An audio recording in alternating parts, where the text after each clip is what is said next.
Hello, everyone. This is a little bit of a special recording for Remember 64. Myself, David Petrangelo, and Jiggy Lookback are sitting here to take a look back at Ooh, 2025. Ooh, see what I did there, sir? yeah. Um, we are recording this just as the holidays are getting going, so we haven't been able to sit down with family and friends through the holidays just yet, but happy holidays anyway, Jiggy. How are you? I'm doing great. How are you doing? I'm good. I'm good. Getting over a little bit of a sickness. If anyone has been going through that like we have, hopefully you've been able to get past it in time to see family and friends for holiday time and for the new year. But life it gets in the way. Yep, But life finds a but way. you know what? Yeah, life finds a way to shit all over your holiday plans. It is what it is. But as I said, we're going to look back at 2025 a little bit, just a little bit of a short, different kind of recording here. Wanted to look back. We do an episode essentially every 2 weeks, so we do a couple games each month, and that adds up. We're getting over 20 per year at this point, which is pretty good. It's quite a bit. This year actually we did a couple of episodes where we did two games at once. For example, our last one of 2025. This is either going to be out just before or just after that, so just look out for that. But a way to sort of narrow that down, and everyone's got their top 10 lists, everyone's got their favorites, your Spotify Wrapped, your YouTube this, your whatever that your service wants to call it at this point. We're going to do our own version of that and talk about 5 games that we played on this show that stood out to us in 2025 specifically. Now, if anyone has been listening or has been looking back and watching or listening back, you know that we covered a full 3 episodes of Banjo-Kazooie games. I'm pretty confident in saying that if we were to look at all the games we played this year, for both of us, Banjo-Kazooie would be the top of the list, whether we rank them or not. Mhm. So I think in order to give everybody else a fighting chance, every other game a fighting chance this year, we're not going to put that on these 5 games that we each are going to be picking. We're not necessarily going to rank them. We're just going to pick 5 that are not Banjo-Kazooie that we really enjoyed. So that includes games like Snowboard Kids. That includes Hot Wheels, F-Zero, Battle Tanks, the other Banjo-Kazooie games. There's Nostalgia 64 from Kirko Mods, the GBA games that we played as part of that. All these games are going to be included, and we're just going to go back and forth and sort of talk about them. We'll probably have, I would anticipate we're going to have some crossover, but we don't know what each other's picks are. We'll do 5 each, and without further ado, let's get the holiday wrapped version of Remember 64 for the first time going. Jiggy, if you want to start somewhere, I will allow you to kick things off. Okay. Well, I'm looking at this list from my perspective because a lot of the games we talk about, like I have a past with, right? Yes, that's right. That's right. And I'm not going to rule those out entirely, but we played some games that I'd never played and that games that I've always wanted to play and never got around to. And I'm happy to say that a lot of those that we actually did hop in, I really enjoyed. Like they were a new experience for me. They were really fun. So I'm sort of basing my list off of that. But that being said, I actually want to start my list with Mickey Speedway USA.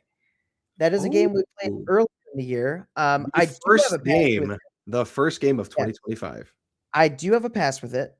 Yeah. I did play it, but I feel like this last time that I played it, I really dove into the mechanics and everything, and really like I went from the casual playing of it as a kid to like, oh yeah, I can drift like holding A and pressing B. Like I started getting really into it.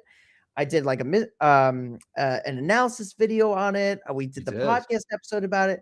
Like I was getting like super into Mickey Speedway USA, and now I think it's like a really, really good racer, and I really enjoyed it.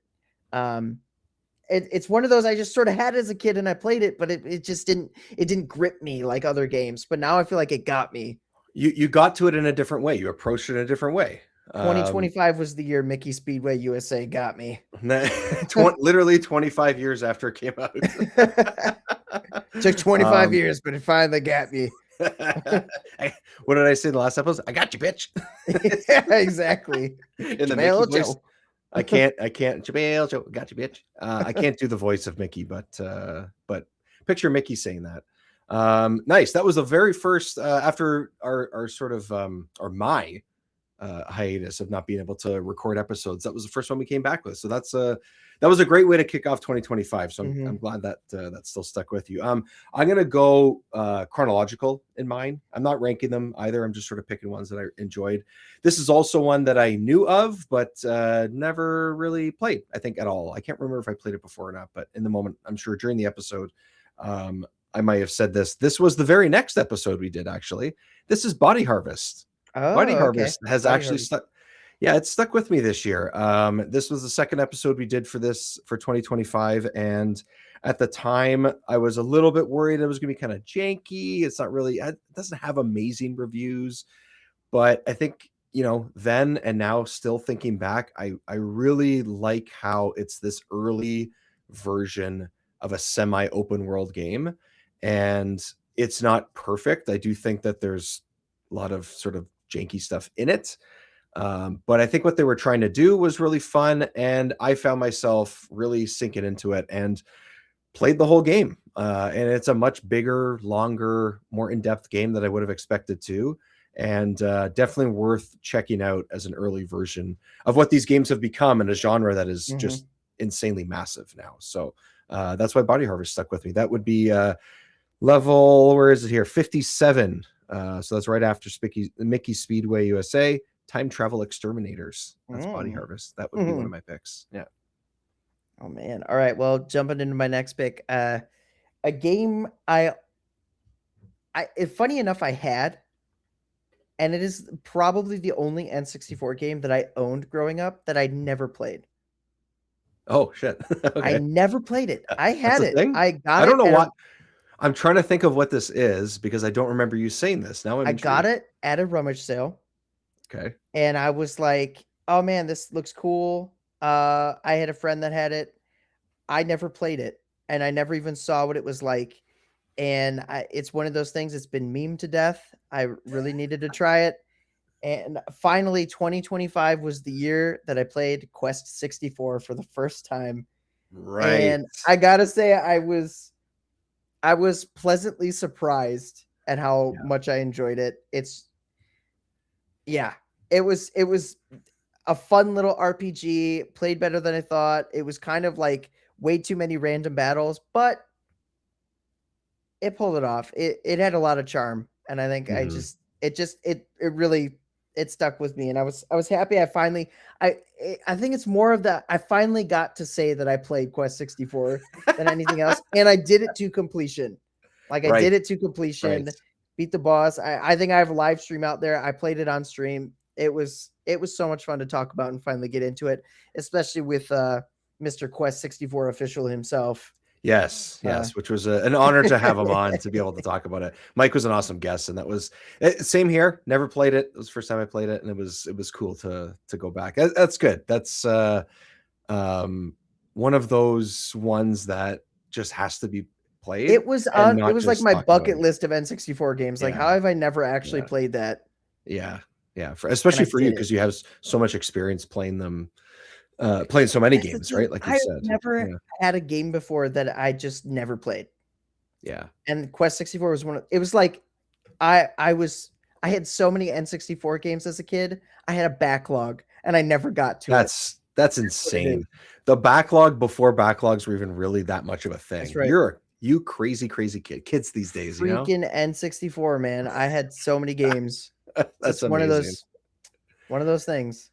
Okay, my next one is level 61. I'm gonna go to Rayman 2 because Jiggy, I know how much you love this game. One that I knew of but never played either, and really enjoyed. It was a fun episode to have Josh on from Still Loading and talk about it too. But it was a game that I really wanted to love going in because I knew how much fondness you had for it, right? And it was one that you were sort of rooting for, that we were going to cover at some point. I'm like, we got to do this. We got to bring a good guest on. We got to talk about this game. And I really liked it. We talked about it at the time too, but go back and listen and watch that episode. But it's just a very well done 3D platformer. And, coming from someone who prefers 2D platformers largely, and really likes the Rayman Legends game and Rayman Origins, I was like, okay, what did they have 20 years before that? Let's see what they had in the pan here.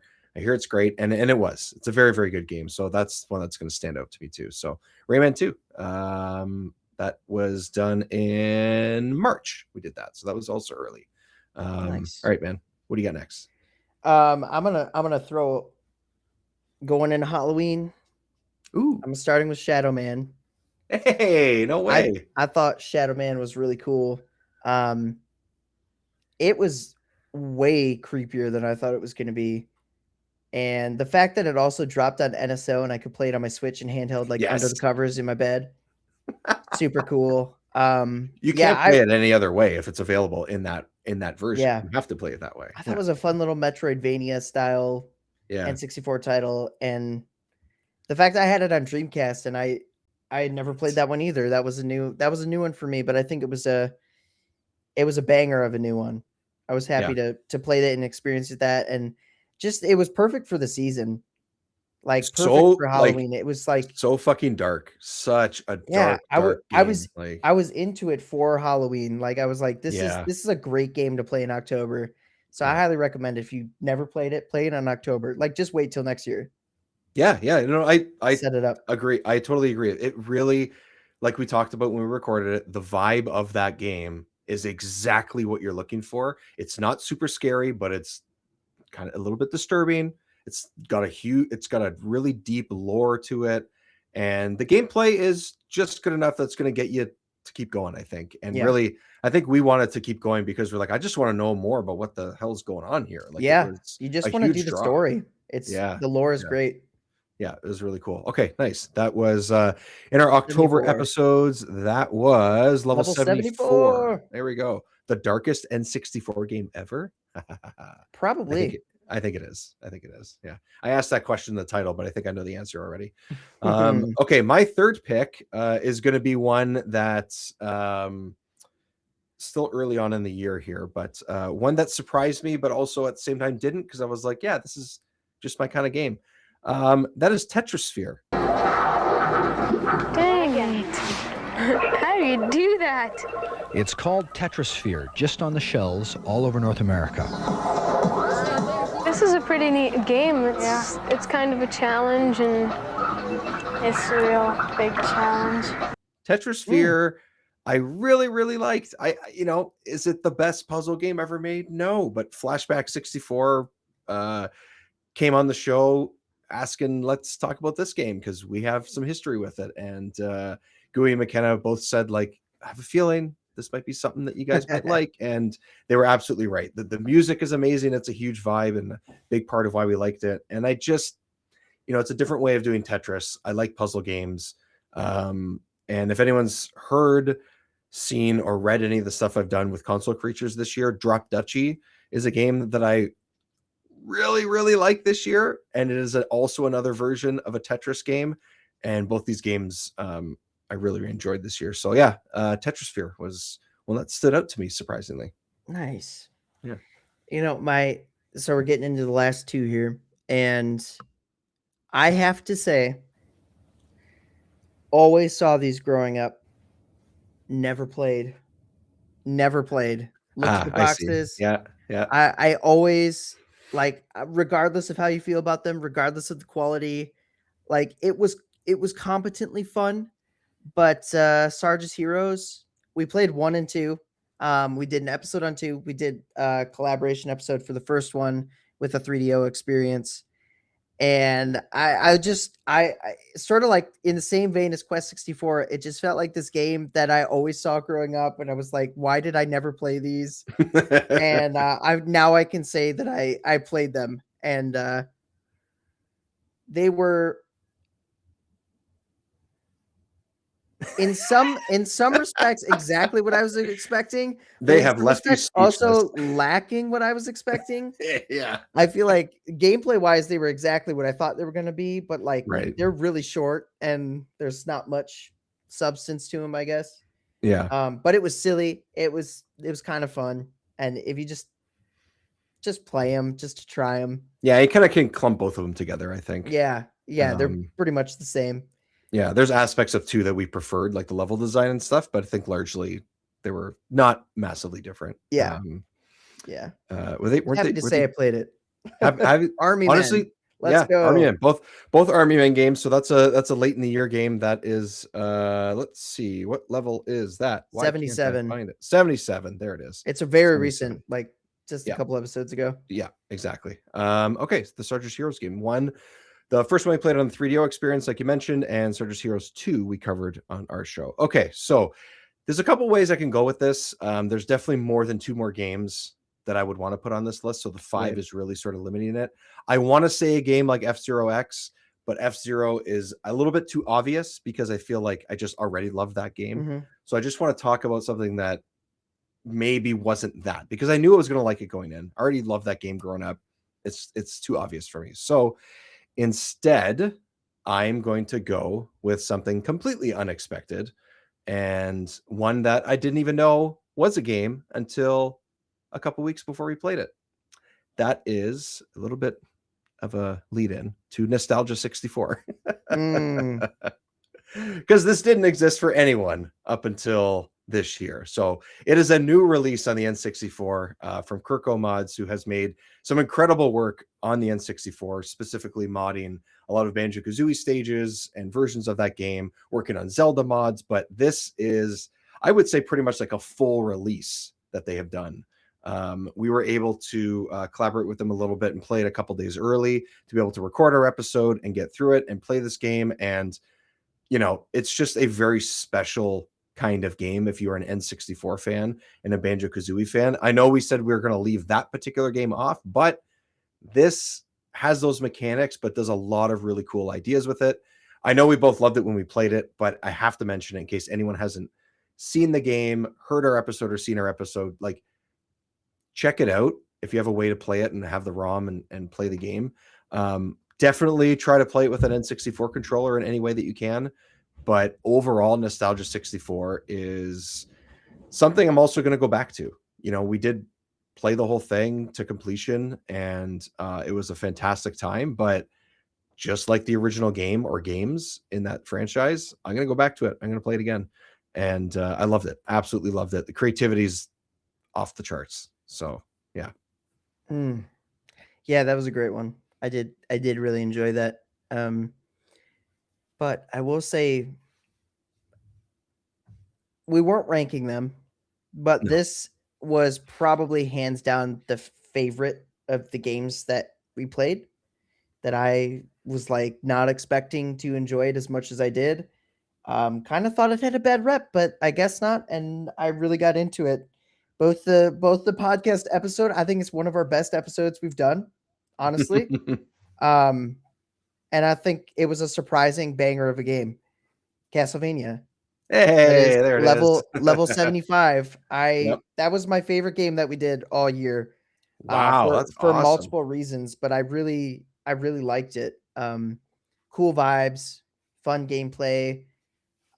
Just like it captures that perfect amount of like creepiness, but also like just fun, sort of silly. I don't know. It's just it hit all the right notches for me.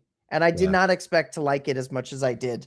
I thought it was going to be super jank, and I actually thought it was like pretty competent. Oh, absolutely. So, yeah. No, we talked about, I don't know how many times we mentioned, like when we were recording the episode, and we did it like on a live stream, and one of our only ones that we've done. And now we've kind of consistently been doing, or as consistently as we can, been doing live streams for our episodes. But it's just like, I can't believe how low of a rating or how the general vibe around these particular 2 games on the N64 were so negative. And then we played it and we're like, no, this is good. What are people talking about? Like, we were both very confused by that. And it's weird. It's also like it answered a childhood mystery I didn't even know was a mystery, that these are in fact the same game, just remade. Yes. I did not know that. I had no idea. No idea that. Yeah. No idea. I'd always seen them separately, and I never knew that Legacy of Darkness was just a remake of the Castlevania 64. It's with more content. Well, like I said with the title of the episode, it's like a Snyder cut where it's kind of the same, but there's more there, you know? I feel like Snyder Cut kind of has a negative connotation to it, and it should, but in my opinion. But this game is far better than what Snyder has done with a lot of his movies, I would say. It was good. It was a sleeper game for me. I did not expect to enjoy it as much as I did.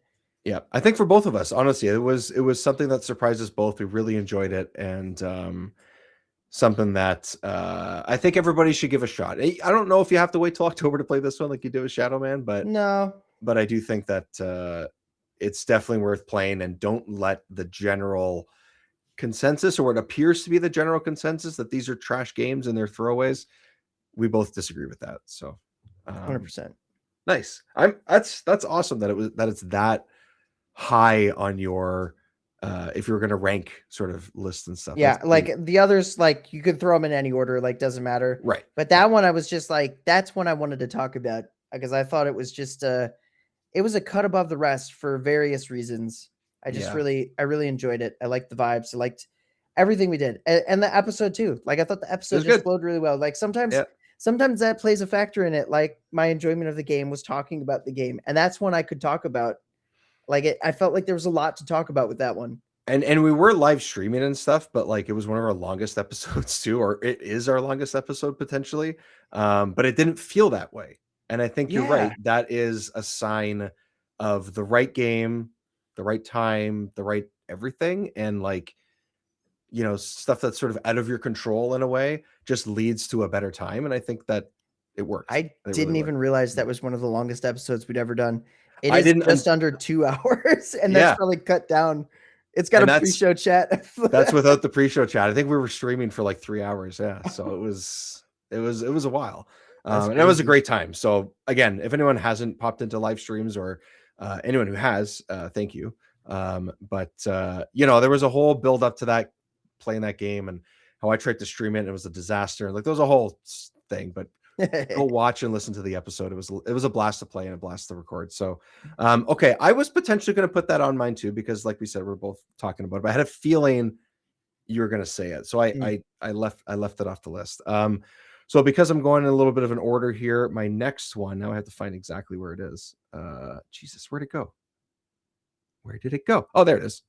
My next one is going to be level 68, Battle Tanks. I knew it. Yeah, I knew it. I knew you were going to put Battle Tanks on that list, because that beginning intro and like the setup of the plot is just so ridiculous. Yeah. You really were like, oh my gosh, this is the best thing ever. I still can't so what's funny is I'm not someone who loves B movies or loves watching bad movies, and that's what's good about them. You know what I mean? Like I don't enjoy bad stuff just for the sake of enjoying something bad. Like if I don't like it and it's not good, I'm just not gonna like it, and that's it, and I move on, right? There's something about the vibe, the way it's told, this ridiculous story that just, I don't know, I talked about it for way too long in the episode, but it made such a difference in me enjoying these games. Both games are awesome. So it's Battle Tanks and Battle Tanks Global Assault. I think the second one is far better than the first. There's just more variety. There's just tighter.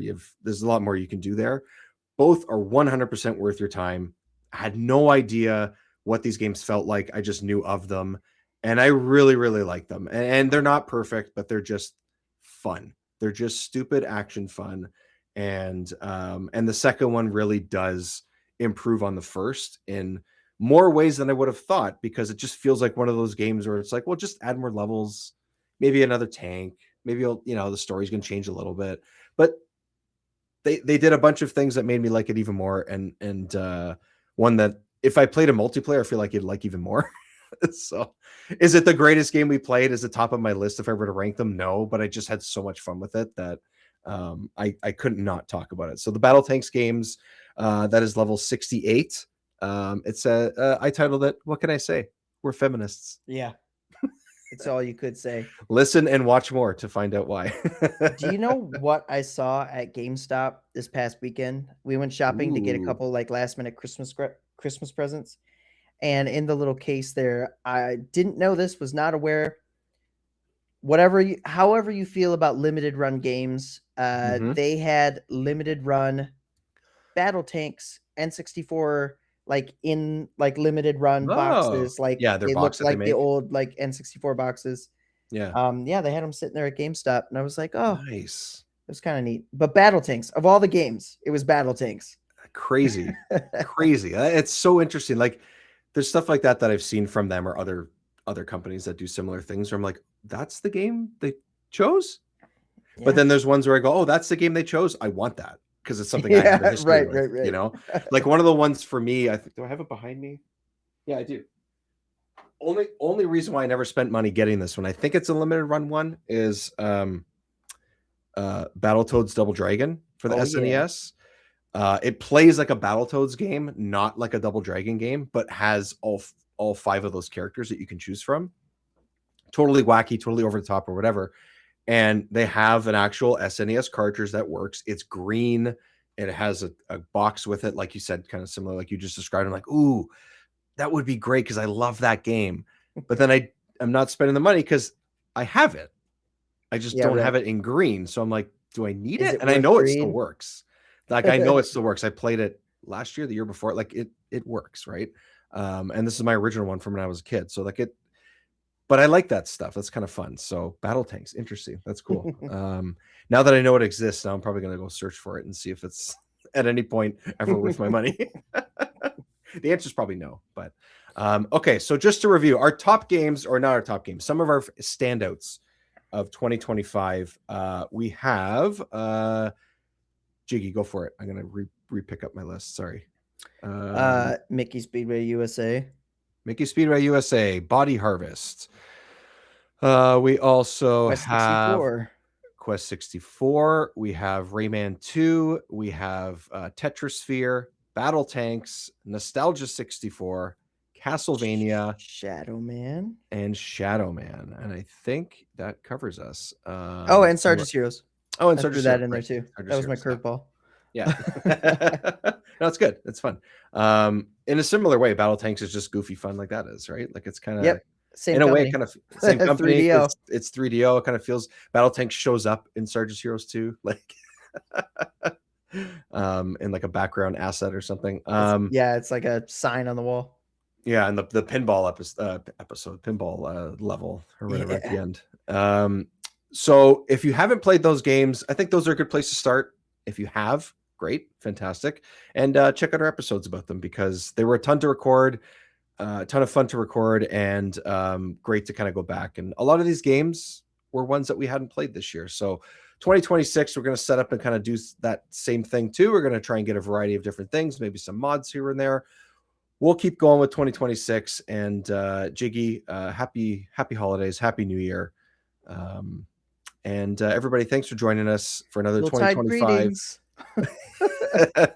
Oh, N64 N64 Yuletide log. Do they have any of those? That'd be fun. I'd put one of those on. My family would think I'm nuts. But maybe I'll try. I'll look for one, or I'll make one. Unfortunately, there's probably ones out there all AI generated, but oh yeah. Happy holidays, everyone. Bye. Goodbye.